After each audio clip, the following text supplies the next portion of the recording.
I'm David Mike Honcho Cabrera. I'm fighting Kyle Troyan, and I'm fighting at Jackhammer's next show on April 12th.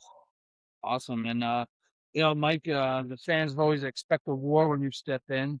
Do you feel the need to hunt for a knockout early, or are you prepared for, a 9-minute battle? No, I'm always trying to be super quick. Definitely like submissions. I'm trying to get in on them and trying to get on them, and then at some point I'll get them. I'll wrap them up. There's something there. There's always going to be something there. But I'm trying to get on them. The quicker the better. I'm not trying to hang out there. If I can be quick, I'm trying to be quick. Looking at tape on your opponent for April 12th, where do you see the biggest hole in their game, and what can you exploit? I don't know. I think I'm going to be able to get onto him. I think I'm quicker. I think I'm going to be more decisive in what I'm doing. I think I'm going to get on him like I do, and I think I'm going to be able to catch him. Like he might be a resistant at first, but they usually end up giving me something. I'll get him. I'll get him.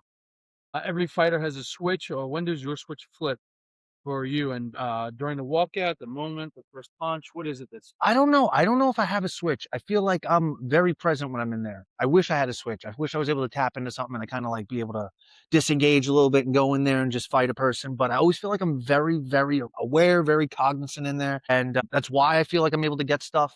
Usually I'm able to keep my mind pretty clear and get things.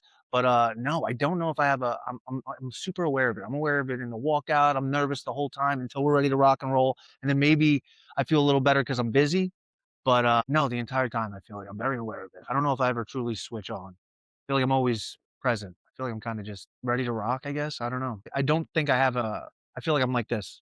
I'm talking to you now when I'm in there. Like, it's like somebody I'm trying to if anything, it's like bull riding, I think about a lot. Like, they're the one that's like the crazy aggressive person, usually most of the time, or the person I'm trying to figure out. And it's like, I'm just Dave trying to figure out whoever the hell's in there, but or I'm sorry, Mike, Honcho, whatever you wanna call me, but so I don't know if I have a switch. I feel like I'm very aware of what I'm doing and I'm very in the moment Alright. myself. Yeah.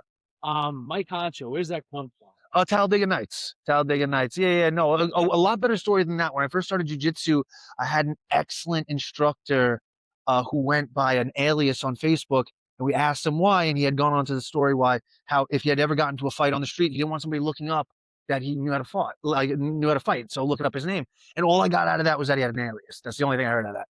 So whatever, we're hanging out, we're watching TV. Tal Diggin Nights comes on. That's the first name I'd heard on afterwards, and I ended up putting that as my name on Facebook, whatever the case was, and I forgot about that. But you forget about something like that, and people will think that's the case. And I had people calling me that at competitions, and it just ended up going beyond something I had really control over. So yeah, yeah, Talladega Nights. Well, to be honest, like anytime I like commentating, like your name pop up, it was always Mike Concho, Hmm. never your real name. No, That people was think fun. that's my name. Yeah, yeah, yeah. Everybody thinks Yeah, that's my name. Yeah, yeah. that's hilarious. You're fighting for the interim MMA welterweight championship against Kyle, as well as it's a two title fight for you. Thoughts and what does it mean to you to be fighting for the title? Oh well, I just want to say it's a precedent that I'm trying to set. I told Bobby this. If I'm going to fight for belts, I'm going to try to fight for two of them, just because why not? Like that's always been like a thing. If I can get two belts for the sake of one belt, that's what I'm trying to do. But yeah, no, I'm amped. I'm really excited. I hope I don't know. I hope they're pretty looking belts. At the end of the day, you got to do the same thing anyway. I got to fight the person. If it was for a belt or if it wasn't for a belt, I'm going to try to get them. I'm not going to try to get them anymore. But I definitely love the idea of winning a belt, and I love the idea of winning two belts. So, but ultimately, when I win this one and we do the interim, and um, uh, Combine them? combine them, thank you very much. When I ultimately combine the belts, I would like to also have it for two belts. So whether or not it's defending the Carroll's belt or whatever the case is, I want to keep that going. I love that. The two belts thing is definitely something I want to keep going. There's always one thing people underestimate about you, uh, going into this fight. What's one thing? Um, I think people think I'm a one trick pony, which is good. It's good. I haven't had to use anything but the good old ace. You know, I like jujitsu. I'm a jujitsu black belt, and it's there, dude. I would like for the opportunity to use something else. Maybe I get to use something else. Probably not. I feel like I'm gonna be able to wrap them up. That's usually what happens. But if I have the opportunity to, then I'll show them something else. Just the fact that they don't know, which is good. All my fights have been very short. Like people don't have too much to worry or too much to judge me on. So it's like the little bit I've given them to judge me on is perfect, and that's it. They don't know the whole picture, and that's very good. It's good for me. Um, any sponsors or anyone you want to recognize? Just Inferno, The Bird, a clothing company out of Lindenhurst, Soka, BJJ, back at Soka's, training at Soka's. No, that's pretty much it. Some, you know, final question, who's the first person you think of when you get your hand raised? The family member, girlfriend, wife, or who's the first person you think of? Not to be selfish, I don't know if it's really like that. I sometimes I'll think of my family when I'm like in there. I know I've had jujitsu tournaments where it's like I guess I have a little more time to think in the middle of the match. Where I've thought about something like that, like a heavy duty match.